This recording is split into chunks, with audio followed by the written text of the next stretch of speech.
सच में आज बॉम्बे संगत को मिलके इतना गुरुजी ने वो रीलिव द मोमेंट वाली बात है, बहुत ही अच्छा लग रहा है and it's such a divine सत्संग एंड स्पेशली जब चेतन गाता है तो सबको एक और ही दुनिया में ले जाता है और मेरे ख्याल सभी बहुत एंजॉय करते हैं। मैं अभी चेतन से ये पूछ रही थी क्या मैं तेरी शादी वाला सत्संग शेयर कर लूँ, तो ही सेड ओके आप कर लो। जैसे गुनीत ने अभी बताया सत्संग Chetan belongs to Karnataka, he is from Bangalore और वो बॉम्बे में आया था और मेरे ख्याल उसने गुनीत पहली फिल्म जो की थी वो गुनीत की फिल्म की थी मॉनसून शूट आउट, उसमें उसने गाया था और थोड़े दिनों के लिए वो बॉम्बे में था और तभी वो गुरुजी से कनेक्ट हुआ और मुझसे भी मैं भी कुछ दिनों के लिए बॉम्बे गई थी तो पूरी मुंबई संगत से तभी मिली थी। ऐसे करके मतलब हम एक दूसरे को जानने लग गए। तो मेरी बहुत इच्छा थी कि गुरुजी के लिए ये गाए और एक और सत्संग में एक गुरुजी की बहुत पुरानी संगत है जिसे गुरुजी ने दिखाया कि ये सत्संग में मेरे लिए गाए। तब इसको बिल्कुल हिंदी भी नहीं आती थी, हिंदी बोल भी नहीं सकता था ठीक से। जब गुरुजी ने वो संगत को दिखाया था विनी आंटी को और तब से इसने गाना शुरू किया हिंदी में। ऐसे करके वो मैंने उसे कहा कि चल दिल्ली में यू मस्ट सिंग देयर। तो धीरे धीरे करके इसने सबसे पहले छोटे मंदिर में गाया था गुरुजी के लिए और जब भी वो दिल्ली आता था ज़्यादातर वो मेरे पास ही रहता था। तो एक दिन इसके फादर मदर भी मेरे से काफ़ी क्लोज हो गए थे तो उन्होंने कहा कि they want to see a Punjabi wedding, we are Punjabis and they are South Indians. तो कहता है कि हमें पंजाबी वेडिंग देखनी है। तो मेरी sister who is also here, तो उसका बेटे की शादी हो रही थी और कोविड का टाइम था। तो मैंने कहा कि मेरी सिस्टर को कि नीलम मुझे नहीं पता मेरे बच्चे कब शादी करेंगे because they have a different bent of mind, they have grown up outside India. तो मैंने कहा मुझे नहीं पता वो लोग शादी करेंगे भी या नहीं करेंगे, कब करेंगे। तो तेरे बेटे की शादी हो रही है and you are doing a typical Punjabi wedding, let's invite them. तो कोविड का समय था, कुछ 50 कभी होता था कि 50 जने अलाउड है, कभी होता था 100 जने अलाउड है। तो इनका लिस्ट में नाम ही नहीं आता था। शादी के जस्ट एक हफ्ते पहले क्या हुआ, इसने मुझे कहा कि ठीक है उनको बोल दे आने के लिए। ऐसे क्यों कहती, क्योंकि अगर हम मतलब दे हैड सम 10 लोगों की जगह थी तो कहती अगर हम next line of guest relatives बुलाते तो हमारे बहुत ज़्यादा हो जाते हैं। तो हमारे पास 10 बच रहे हैं तो उनमें से 3 को इनको बुला लेते हैं। यू वॉन्ट इमेजिन कि शादी के 4 या 5 दिन पहले मैंने इनको कहा है कि आप लोग आ जाओ। एंड द शादी वॉज इन पंजाब फगवाड़ा और 4-5 दिन पहले इन्होंने बैंगलोर से टिकट्स कराई। All 3 of them came. Then इसके फादर कहते मैं तो पगड़ी भी पहनूंगा तो ही वोर दैट पगड़ी and everything.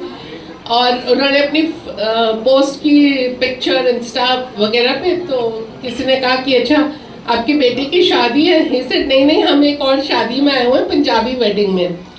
Anyhow there he happened to see one of my nieces to whom he had never met and वापस आके मुझे कहते हैं aunty I want to marry हर।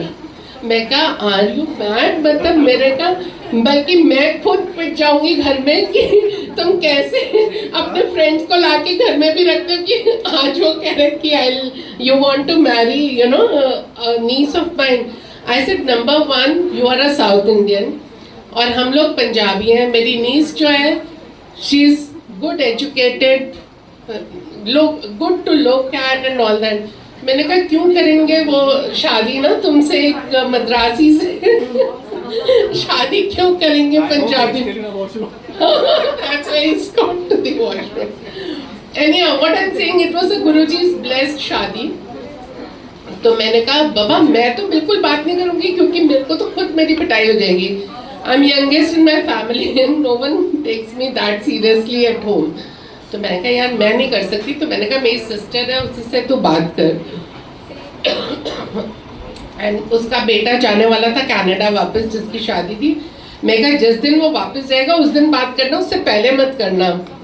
तो जिस दिन अब नेचुरली ही कुड नॉट वेट. 19th ही वेंट. 12th को, अच्छा 12th को he told me. 11th night पूरी रात मुझे समझ नहीं आया मैं क्या करूं. और next day I was invited for a सत्संग इन दिस थिंग. वो भी बॉम्बे की संगत है, सोनिया चिमनी बॉम्बे संगत would know right. Sonia chimney के घर में. एंड वहाँ पे एक और संगत आई होती है and she is telling about she's sharing a satsang about her daughter and she says पता नहीं कहाँ से एक साउथ इंडियन आ गया और मेरी हम पंजाबी हैं और उसने within 1 month you know शादी भी हो गई और ये हो गया वो हो गया. So मैंने कहा गुरुजी are you giving me a sign? Anyhow, so 19th my nephew went and he spoke to my sister. She said well okay let me speak with my brother. तो उसने उससे बात की और उस थोड़ा सा उनको बोला कि नहीं फैमिली अच्छी है, लड़का भी इंजीनियर है, यही नहीं है कि खाली गाता ही है. तो उन्होंने कहा कि एक बार आप आके देख लो कि पढ़ा लिखा भी है टाइप से ना. तो उन्होंने नेक्स्ट डे फिर उससे ना सुधा आंटी ने छोटे मंदिर में बुलाया हुआ था शिवरात्रि के सत्संग के लिए. सो चेतन केम. तब तक इसने मैंने उससे बात पूछा भी. मैंने कहा तूने बात की है मेरी नीस से? कहता नहीं. तो मैंने कहा हाउ डू यू डू मतलब do you think that she will agree? He says हाँ she will agree. I said how do you know? कहता we chat on this thing. तो मैंने कहा तब तक इसने उसकी आवाज़ भी नहीं सुनी थी, कुछ नहीं हुआ था. Then anyhow so Shivratri वाले दिन जब छोटे मंदिर में सत्संग था he told सुधा आंटी कि ऐसे ऐसे मेरी बात चल रही है तो I want to invite them. She said okay you do that. उन्होंने आया, वो वहाँ पे सत्संग हुआ. उस दिन ना पूरे छोटे मंदिर की जो डेकोरेशन थी पूरे जंगल टाइप हुई थी. So my niece and my भाभी were made to sit in front for 4 hours and my niece said कि मैंने गुरुजी को कहा how do I नो कि ये राइट पर्सन है मेरे लिए. तो कहती तभी ऊपर से 2 फूल मेरी झोली में गिर गए. तो कहती मैंने कहा शायद ठीक ही होगा. उसके बाद सुधा आंटी ने भी जब सत्संग खत्म हो गया हम सबको मिठाई के डब्बे दिए और ये सब. तो maybe that was another sign.